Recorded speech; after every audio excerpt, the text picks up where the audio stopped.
Dricus Du Plessis versus Kamaru Usman. Banger matchup. Important matchup at 185 pounds. I think that this is one of those fights that has a lot of stakes on it.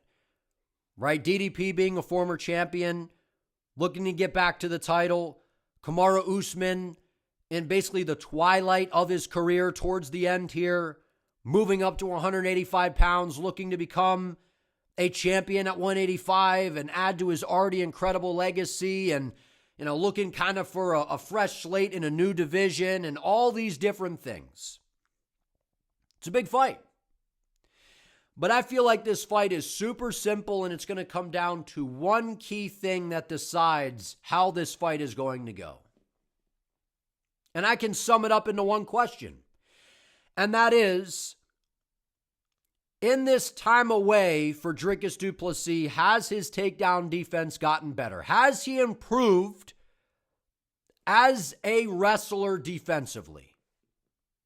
Because if Dricus Du Plessis has patched those holes in his takedown defense, and he's able to get back up to the feet, he's able to shuck off these Usman takedowns and keep the fight on the feet, not only do I think that it would be a long night for Kamaru, but I think DDP will bust him up on the feet and probably knock him out. I think that's what this fight comes down to. We could talk about DDP being a former champion and wanting to get back to the title and getting dominated on the ground by Khamzat Chimaev. And look, that's why I picked Khamzat to beat DDP. I'm like, look, Khamzat Chimaev is a phenom of a talent. He's a sensational grappler. And it's not just the wrestling with Khamzat, right? It's the athleticism. It's the jiu-jitsu, the submission threat that he brings to the table, which is very different than a guy like Kamaru Usman. Right, Kamaru Usman's got great wrestling, very good ground and pound, better ground and pound than Khamzat in my opinion, but he doesn't really have that submission threat. And DDP does have solid offensive wrestling, right? We've seen him take down Sean Strickland quite a few times. We've seen him take down Rob Whittaker. We've seen him take down guys before. We've seen that his jiu-jitsu is very good. He's got good submission skills. I feel like in that Khamzat fight, it just kind of showed some of the flaws and the technicalities that DDP has with the wrestling defensively, but also the fact that when he got taken down, he had to be so worried about scrambling back to the feet to where he could be submitted. And I also feel like a lot of the thought process coming into that fight was, well, DDP's just kind of expecting for Khamzat to gas. And that's not what happened. Khamzat was able to maintain a solid pace for all 25 minutes. And I feel like coming into a fight here with Kamaru Usman, that's what it's going to come down to. I have no doubt in my mind that DDP is a better striker than Usman. And I know throughout his career, Usman was predominantly a wrestler early on, and he still can wrestle at a really high level, right? He's coming off of a very dominant win over Joaquin Buckley, which, yes, very impressive, but I feel like lost a little bit of that wow factor considering how Sean Brady just manhandled Buckley and took him down and just dominated him and was beating him up on the ground with ground and pound over and over and over again, rinse and repeat for 15 minutes straight. To where that kind of takes away from we just realized that anytime Buckley faces someone that has solid, grappling abilities, he's just going to lose. He's going to get taken down, controlled, and he's not going to be able to get back to the feet. But what happened when Buckley was getting back to the feet against Kamaru Usman? He was landing some good shots. Kamaru, to me, did not look that great on the feet against Buckley. And I know you could say, well, that's because Usman was grappling a lot and, he hasn't really done a whole lot of that towards the later part of his career. He's been predominantly a striker, so when you get back to grappling a lot in fights, especially in a 25-minute fight, that can wear you down. That can make you more labored to where your striking is just not going to be as clean and as technical.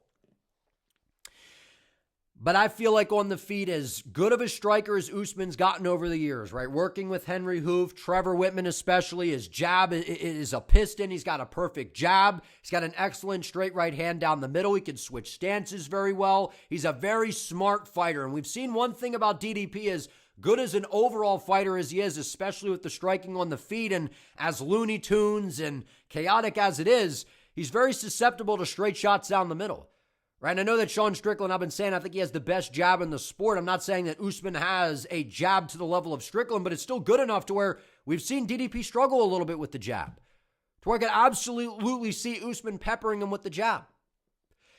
But I feel like Kamaru is going to have to wrestle heavy in this fight to have a chance to get it done.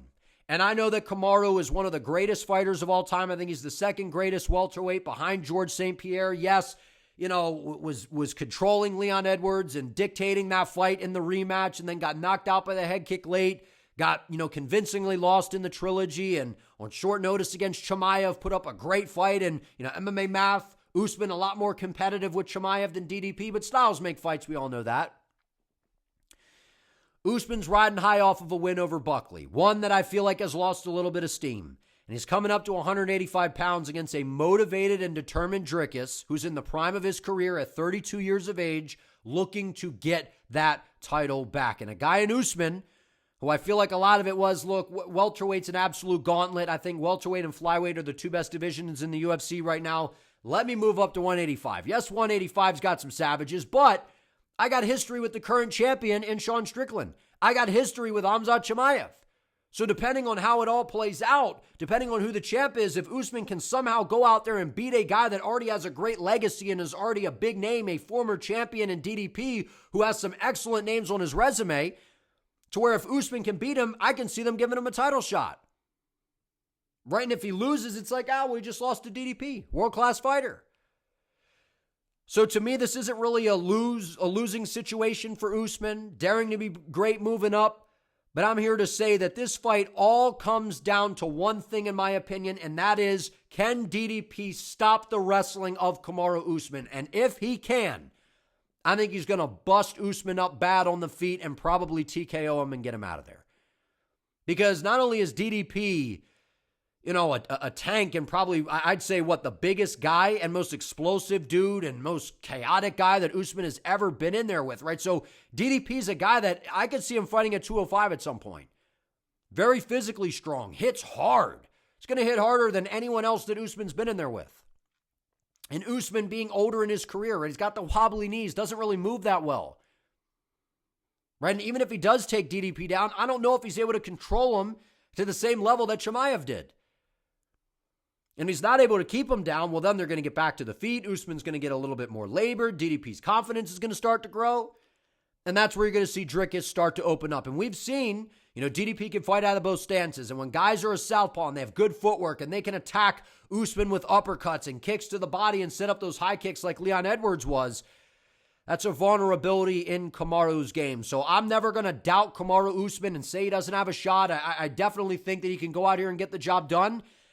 But I think his game plan is going to depend a lot on the jab, mixing in the right hand behind it, and trying to get the wrestling going. And I think if DDP has the answers for Usman's wrestling, given the fact that Usman's later in his career, I think he's still good, but not in his prime anymore. DDP very much in his prime, a guy that I think is going to make many more improvements, over the next few years. And if I find it hard to believe that his head coach, Mornay Fisser, the criticism that they were taking after that loss to Chimaev, we didn't practice the crucifix and give me some more time and we'll work on this and that and we could beat Chimaev in a rematch. All the things that they had to say. I still think Mornay is a good coach. I think they're going to make the adjustments. And I feel like that's part of the reason we've seen Dricus away for quite some time. It'll be interesting to see because this is probably one of the biggest layoffs of DDP's career. I think he comes back improved. I think he comes back motivated, and I think he stops these takedowns of Kamaru Usman, and if he's able to do that, I think he's able to bust Usman up on the feet bad and probably get him out of there. But don't ever count out Kamaru Usman. I think this fight simply comes down to, can Usman continuously get him down? And if he can't, DDP will have the answers and will get the job done. What do you guys think?